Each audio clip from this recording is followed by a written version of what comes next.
बिहार की राजनीति में इस दफे चुनाव ने अलग ही रुख अख्तियार कर लिया है। स्थानीय लोगों के मुताबिक इस दफे गंगा उल्टी बह रही है।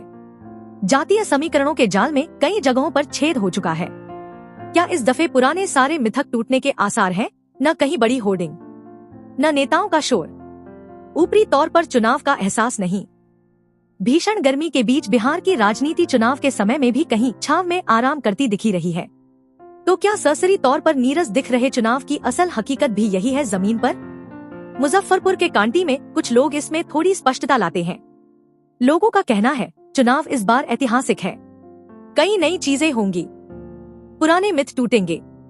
मुन्ना शुक्ला भी भूमिहार हैं। उनके स्वजातीय लोग कहते हैं कि यह सपने में भी नहीं सोचा था कि लालटेन को वोट करेंगे, इस बार यह होगा। साथ में यह जोड़ना भी नहीं भूलते हैं कि उन्हें देश में नरेंद्र मोदी ही पीएम चाहिए और वह सरकार बना भी लेंगे भले वह एक सीट हारे। वह यह भी जोड़ते हैं कि एक साल बाद बिहार में विधानसभा चुनाव में तेजस्वी यादव सीएम बन सकते हैं। उनका कहना है कि लालू प्रसाद के समय जो आरजेडी से कटुता थी वह अब उतनी नहीं रही। राज्य में कुछ जगहों पर घूमने पर पहला संकेत यही दिखा कि चुनाव के अंदर कई लेयर है। कोई एक फॉर्मूला किसी एक संसदीय क्षेत्र में तो क्या एक गांव तक काम करता नहीं दिख रहा है। ऐसे में किसी एक गांव, टोले, जाति के ट्रेंड पर पूर्वानुमान लगाना किसी को भी भारी पड़ सकता है। राजनीतिक दल के नेता भी इसे डिकोड नहीं कर पा रहे हैं। मुजफ्फरपुर के मझौली के एक वोटर कहते हैं कि जब नेता लोग पाला बदलते हैं तो जनता क्यों नहीं बदले, वह किसी का गुलाम क्यों बने। मझौली मुजफ्फरपुर संसदीय क्षेत्र के अंतर्गत आता है, जहां से मौजूदा बीजेपी सांसद अजय निषाद का टिकट गया तो वे महागठबंधन में कांग्रेस के उम्मीदवार बन गए हैं।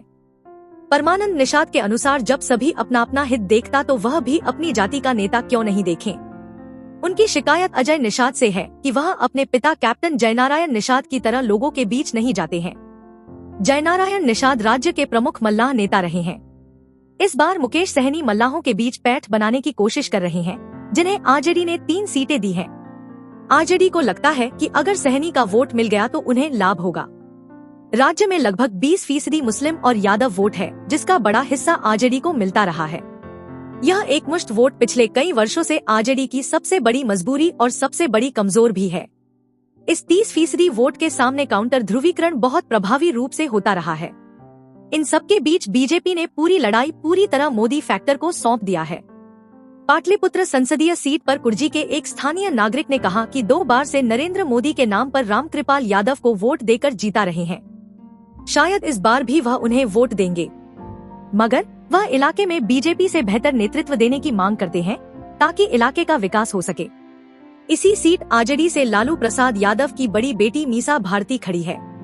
राज्य की 40 लोकसभा सीटों के लिए 7 चरणों में वोटिंग हो चुकी है।